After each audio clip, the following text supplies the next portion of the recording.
Hai, ketemu lagi dan kita ngobrol santuy, santai banget.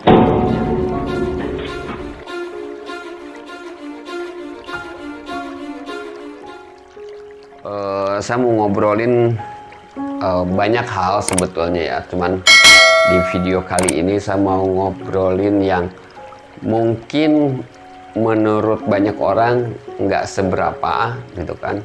Tapi kalau menurut saya ini sangat penting banget. Kenapa?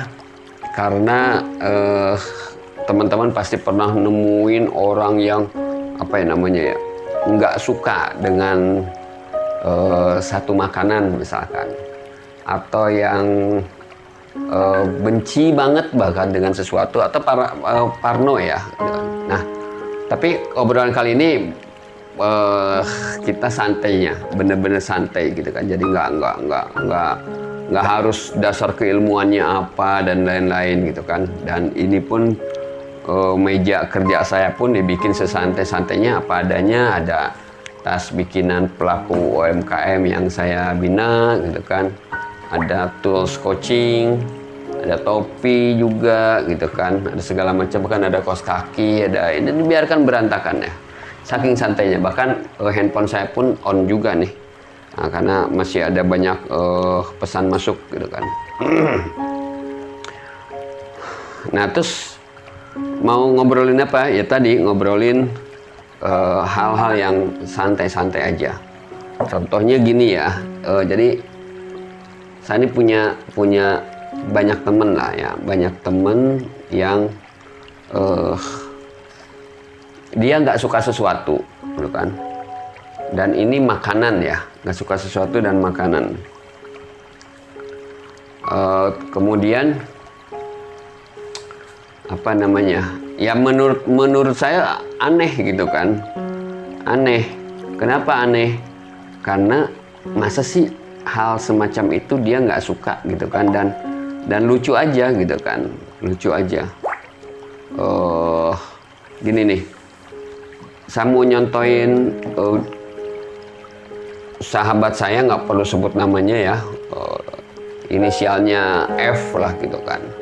Beliau orang daerah yang basicnya sebetulnya banyak hidup di pesantren gitu kan, banyak di pesantren. Dan pasti teman-teman tahu lah kalau anak-anak pesantren itu dengan yang namanya nasi liwet itu kan hal yang biasa, bahkan hal yang seperti hal yang wajib gitu kan. Atau anak kosan itu kan makan mie gitu kan, sesuatu yang wajib. Nah, kalau di lingkungan pesantren yang saya tahu dan pasti teman-teman tahu juga, itu kalau ngeliwet ya, nasi liwet itu hal yang sangat biasa, bahkan bisa istimewa ketika apa ya, topping-toppingnya tuh campurannya tuh istimewa. Nah, lain lagi dengan teman saya ini, saya tahu beliau basicnya pesantren, ya agamanya lebih bagus lah gitu kan, segala macam.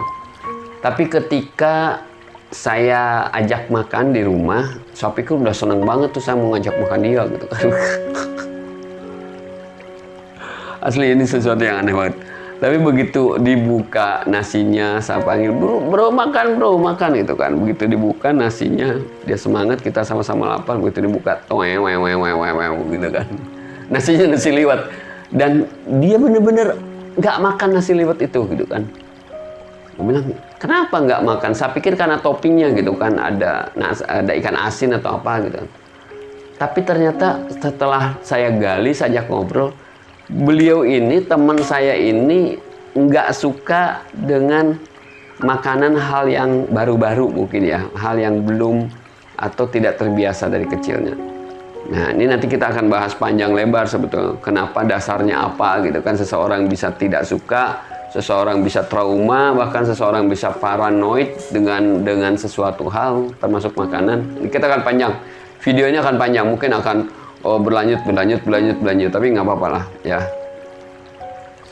Nah, tapi kalau kasusnya teman saya ini, dia nggak suka nasi liwet ya. Dan ternyata nasi uduk pun infonya gitu dia juga nggak suka.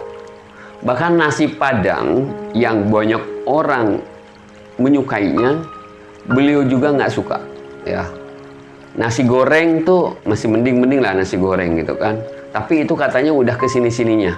Nasi Padang juga udah kesini-sininya. Udah berapa tahun hidup di Jakarta karena baru dia mulai agak-agak mau gitu kan. Dalam tanda petik terpaksa kali ya. Beliau ini orang daerah ya. Orang daerah di satu daerah di Indonesia Timur lah. Nah, jadi menurut beliau yang namanya nasi itu adalah warnanya putih. Dan nasi itu tidak ada ada nasi uduk yang sudah di mix sedemikian rupa, ada nasi kuning, nah dia nggak makan juga tuh nasi kuning gitu kan, ada nasi beras merah dia nggak makan juga. Nah, kemarin kami makan di Bandung ya, di salah satu resto di Bandung, doi nggak makan juga gitu kan. Aduh, ternyata ya betul dia makan nasi, tapi lauk itu tetap ya, ada nasi putih, ada lauk apa gitu kan. Nah kalau gitu dia makan juga ya, walaupun ada beberapa yang menurut pengakuannya si pengakuan sahabat saya tersebut bahwa ada beberapa makanan yang tadinya nggak suka, begitu dicoba jadi suka. Saya pikir waktu beberapa bulan yang lalu itu apa ya, dikasih burger gitu kan, saya pikir dia bilang nggak suka tuh dengan menyebut saya mau orang kampung, orang udik, orang primitif. Saya pikir itu candaan gitu kan, saya pikir itu candaan gitu kan, gitu kan, ya bercanda-canda gitu aja. Kami di waktu itu di salah satu hotel bintang 4 ya, terus order makanan adanya itu, doi nggak taunya makan tapi agak-agak kayak terpaksa gitu, dan agak-agak aneh lah gitu kan, dia naruh sausnya aneh seperti itu kan. Nah itu ada satu kasus ya, jadi ada orang yang nggak suka dengan banyak makanan yang dia sukanya, yang dia pernah dapat saja informasinya waktu di kampung halamannya mungkin, atau dari sejak kecil. Ada juga teman saya yang nggak suka makanan sampai dia pergi. Kalau yang kasus yang tadi, yang Mr. F ini, dia nggak pergi, dia ada di situ tetap gitu kan. Tapi ada Mr. B ini, dia nggak suka dengan jengkol, ya, dia nggak suka dengan jengkol. Saking nggak sukanya dengan jengkol, dia bisa pulang dari kantornya, karena waktu itu di kantornya cateringnya masaknya jengkol, dia pulang gitu kan, dan bilang enteng banget ke bosnya, bilang bahwa ya kenapa pulang, karena ada masaknya jengkol gitu kan. Nah dia pulang. Terus kami di sini di tempat saya ini home base ya, ada satu komunitas namanya komunitas Bidaru atau bisnis dari rumah atau Bidaru Community ya. Rumah saya ini jadian home base. Nah si Mr. B ini sempat tidak datang di acara kami gitu kan, acara rutin kami, hanya gara-gara apa? Hanya gara-gara ada jengkol gitu kan, hanya ada gara-gara jengkol. Nah ternyata sekeluarganya, begitu dicari informasinya, sekeluarganya dia nggak makan jengkol. Oke, ada lagi temen lagi ya, ini Mr. MF lah gitu kan. Mr. MF ini alah ribet gue ngomongnya, Mr. Gondrong lah ya gitu kan, Mr. Gondrong. Dia lucu lagi, dia tidak suka makan ikan lele ya. Lele dia nggak suka, nggak makan. Tapi kalau dia nggak pergi, artinya tetap ada di situ. Walaupun si lelenya disajikannya dengan ada makanan yang lain, ya dia nggak ambil gitu kan. Nah, dia nggak ambil. Nah, ada banyak lagi ya. Terus ada lagi ini sahabat saya yang lain ya, sahabat agak lama ya, gitu kan. Dia tidak suka makan pete, gitu kan. Ada juga saudara saya, malah saudara cukup dekat, dia tidak suka makan durian. Ya. Nah, kenapa sih orang bisa seperti itu, gitu kan? Oh iya, termasuk saya dulu tidak suka makan pempek, ya. Bahkan ketika, jangankan makan ya dulu ya, jangankan makan. Ketika tahu ada empek-empek, gitu kan, melihat ada sajian pempek, itu apa ya namanya, merinding gitu. Bulu kuduk tuh pada berdiri gitu, merinding, pokoknya merinding aja, gemes, marah gitu kan.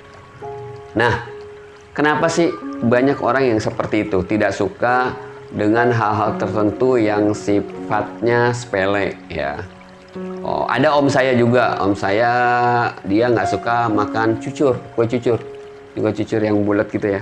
Nah itu dia nggak suka makan, bahkan cenderung takut makan itu. Ya. Jadi banyak faktornya ternyata, banyak faktornya kenapa seseorang tidak suka terhadap makanan.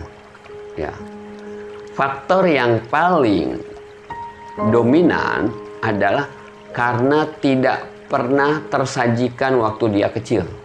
Jadi punya pengalaman hidupnya, dia tidak pernah tersajikan makanan-makanan tersebut. Ya.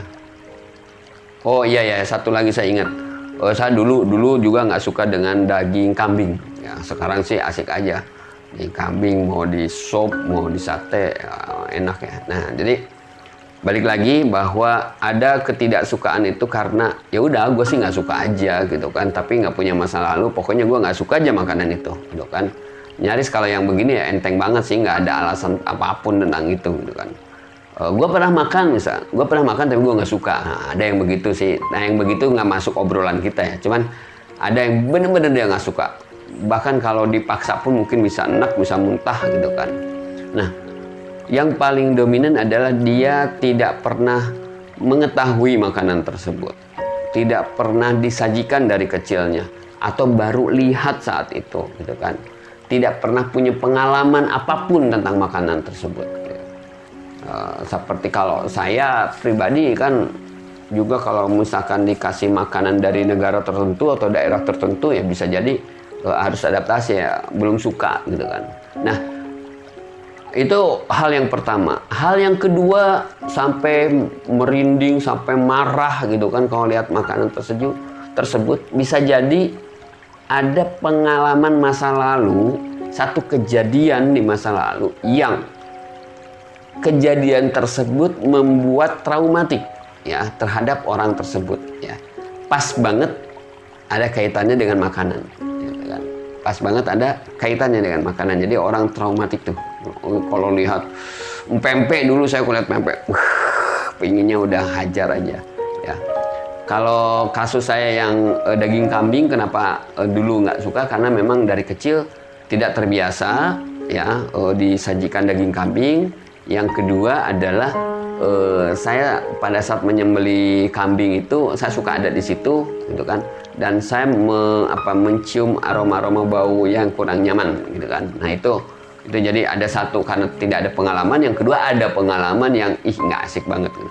Tapi kalau pempek lain lagi, ada satu kejadian, wah ini agak pribadi ya, pokoknya intinya kaitannya dengan pempek, kejadian tersebut. Jadi saya kalau lihat pempek itu marah banget ya. Ada orang-orang terdekat saya kalau ngajak pempek, saya bilang, lo mau temenan sama gue, mau deket sama gue, lanjut, dengan syarat nggak boleh makan pempek. Kalau misalkan mau makan pempek, cut off dengan gue kan, sampai seperti itu dulu ya. Kalau itu karena satu kejadian, ada traumatik, ada terpanggil gitu kejadiannya, dan ada kaitannya dengan pempek ya.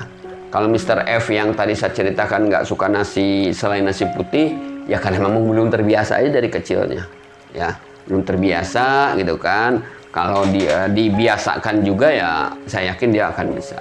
Terus Mr. B yang kalau jengkol dia bisa pulang, bisa pergi, atau bisa tidak datang ke satu tempat hanya gara-gara ada jengkol. Saya yakin juga pernah mengalami masa lalu ya tentang hal tersebut, mungkin baunya atau apapun ya. Atau karena menghargai orang lain dia tidak mau makan jengkol karena bau, itu kan bisa jadi. Nah, divalidasi aja dengan kejadian-kejadian berikutnya ya. Kalau Miss S ya dulu nggak suka makan pete gitu kan, karena balik lagi dia punya cerita-cerita masa lalu tentang pete gitu kan, dan akhirnya memutuskan untuk tidak makan pete gitu kan. Nah, ada banyak, durian juga termasuk itu ya, karena belum terbiasa, karena baunya, atau karena apapun. Nah, jadi banyak hal ya ketika orang tidak menyukai makanan ya. Kalau om saya yang nggak mau cucur, dia pernah juga ada kejadian tentang si kue cucur tersebut. Padahal termasuk tukang berantem loh, itu om saya itu. gara-gara mencucur dia bisa kabur. Nah, terus sekarang bagaimana sih gitu kan? Nah, sekarang solusinya gitu kan. Tapi gini, sebelum ke solusi, saya mau bicara tentang kenapa ya tadi ya kejadian-kejadian masalah. Jadi gini loh, kan panca indera ya. Panca indera itu ada berapa sih? Ada 5 ya. Makanya disebut panca ya. Kalau misalkan ada 3 indera ya tri indera, bukan panca gitu kan. Jadi panca indera kita kan 5 nih. Ada lewat mata ya, mengindra sesuatu lewat yang dilihat melalui mata. Ada yang didengar ya melalui telinga gitu kan, indera pendengar kita. Ada yang lewat hidung, penciuman gitu kan, mendengus, oh bau ini gitu kan. Nah, itu lewat hidung gitu kan. Ada yang lewat mulut, lidah, sebetulnya lidah gitu kan, pengecap, ya ini asam, asin gitu kan. Kayak ini misalkan upil gitu kan, dijilat gitu kan, mungkin itu asin gitu kan. Terus apapun, nah itu pengecap. Nah, ada lagi yang perasa ini ya kulit ya gitu. Misalkan pegang benda, panas gitu kan, pegang apapun, nah ini rasa. Nah, indera-indera tersebut, panca indera tersebut memberikan input data ya, input data kepada kita, kepada diri kita. Kemudian input data itu kita akan difokuskan. Misalkan gini, difokuskannya begini, durian. Nah, durian itu kalau di dalam kulitnya ada durinya, kemudian dibelahnya agak susah gitu kan, makanya disebut belah duren gitu kan. Kalau belah duren, kalau udah pokoknya kayak istilah belah duren tuh kayak wow banget lah gitu kan. Belah duren karena sesuatu yang fantastik ya, dengan belah duren tuh wow gitu kan. Karena nah, dalamnya duren itu setelah dibelah kan sesuatu yang wow juga. Jadi yuk kita belah duren yuk gitu kan. Ya kayak asik banget gitu kan ya. Satu aktivitas yang luar biasa gitu. Jadi balik lagi kita contohkan durian. Durian itu dilihat oleh mata bentuk bulat gitu kan, ada bentuk duri-durinya gitu, ada kalau dipegang ada bisa nusuk-nusuk gitu kan, begitu dibelah ada bau-baunya gitu kan. Nah, kalau kita kan itu masuk nih input nih kan, input ke diri kita. Kalau kita fokusnya sama durinya, kita akan memaknai bahwa durian itu sesuatu yang tajam gitu kan. Kalau kita fokus terhadap bau-baunya gitu ya, kita bisa memaknai bahwa buah durian itu adalah bau. Kita memaknainya pengecap, ternyata enak rasanya gitu kan. Kita bisa memfokuskan diri pada enak rasanya ya, pada rasa. Kemudian kita bisa menyimpulkan bahwa durian itu adalah buah yang enak banget rasanya gitu kan. Jadi durian artinya apa? Informasi-informasi yang masuk kepada kita itu akan kemudian difokuskan ya oleh kita. Kita mau fokus ke mananya? Saring fokus ke mananya.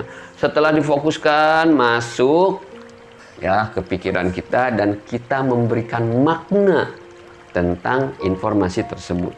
Ya, makna. Ya. Nah, dari makna ini yang nantinya akan keluar responnya. Ya, keluar respon. Contoh makanan yang tadi durian lagi ya, atau pete gitu kan. Orang pete masuk informasi, oh pete itu yang panjang warnanya hijau, ada belunung kayak gitu kan. Itu karena petenya ada di dalamnya gitu kan, belunuk bulatan kayak gitu. Nah, ketika orang fokusnya terhadap baunya ya meresponnya tentang pete itu bau. Nah, kemudian kita fokusnya terhadap si panjangnya itu ya, kita akan pete itu adalah bisa dijadiin gesper misalkan gitu kan, karena panjang begitu kan. Atau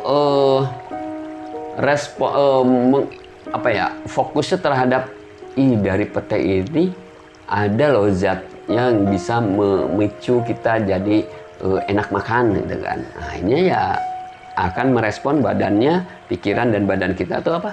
Oh iya, kalau makan pete kita makannya bakalan enak gitu kan. Nah, Informasi masuk lewat panca indera tadi, ya. Kemudian difokuskan, ya. Setelah itu dimaknai.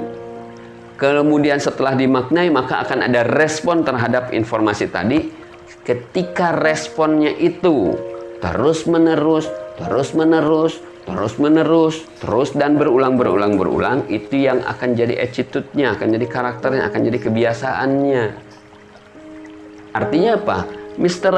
F, dia tidak makan nasi putih karena memang dari kecilnya tidak terbiasa mendapat informasi tentang nasi selain nasi putih. Gitu kan? Jadi agak aneh ketika sudah usia 38 tahun disuguhkan nasi berwarna kuning, ya aneh. Gua nggak pernah hidup gua mendapatkan nasi seperti ini. Nasi itu di pikiran dia adalah putih. Kenapa? Karena dia memfokuskan dari informasi yang ada tentang nasi itu adalah warnanya putih. Akhirnya direspon oleh tubuhnya, oke, yes, kalau ada nasi selain warna putih, maka kamu responnya adalah makannya nggak enak atau nggak mau, atau bisa jadi agak menjauh, atau bisa jadi muntah lagi atau apapun. Nah, itu respon. Ya, terus datangnya tuh seperti itu. Nah, sekarang lebih globalnya lagi, nggak cuma sekedar makanan, apapun informasi masuk pada kita, ya. Informasi masuk pada kita, terus sama kita difokuskan. Ditambah lagi misalkan ada hal yang lain lagi yang baru yang mendukung tentang informasi awal tadi, ya. Mengenai informasinya itu valid atau tidak, nah itu urusan belakangan tuh, gitu kan. Karena pikiran kita akan terus memfokuskan.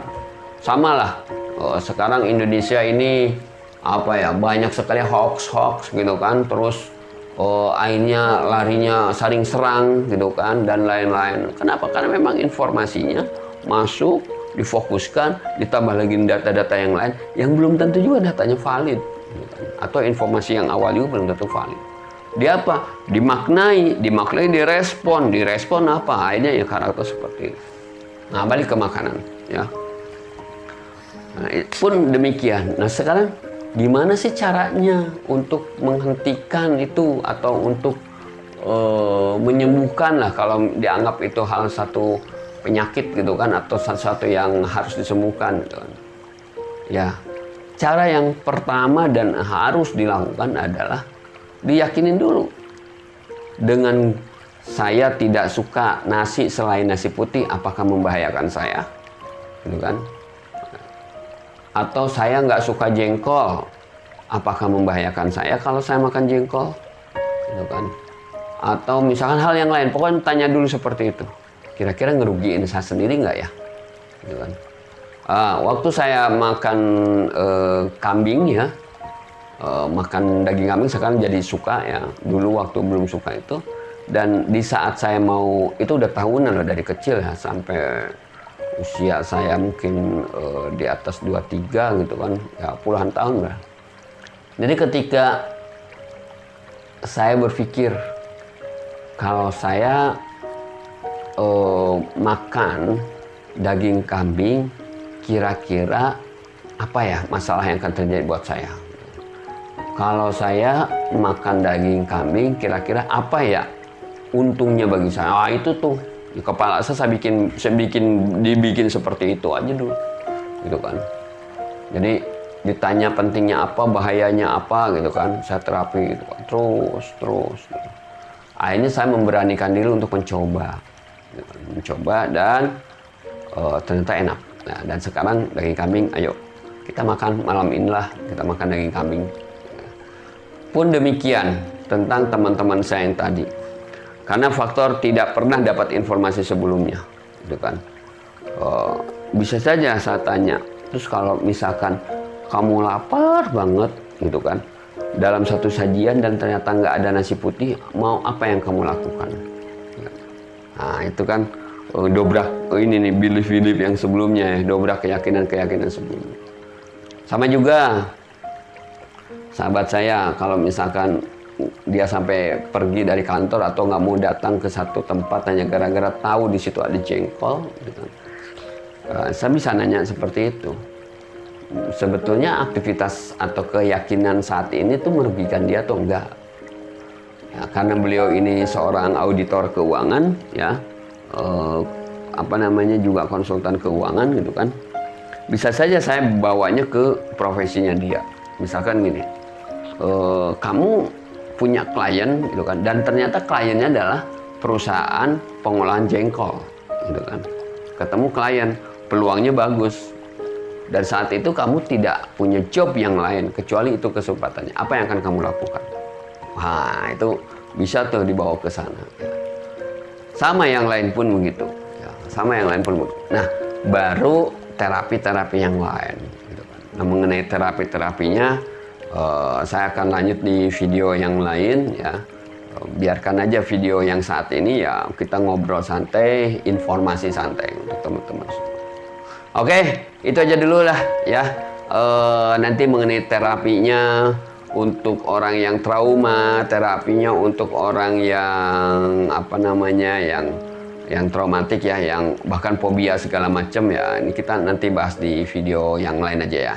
Oke, itu aja obrolan malam hari ini. Bye bye. Thank you.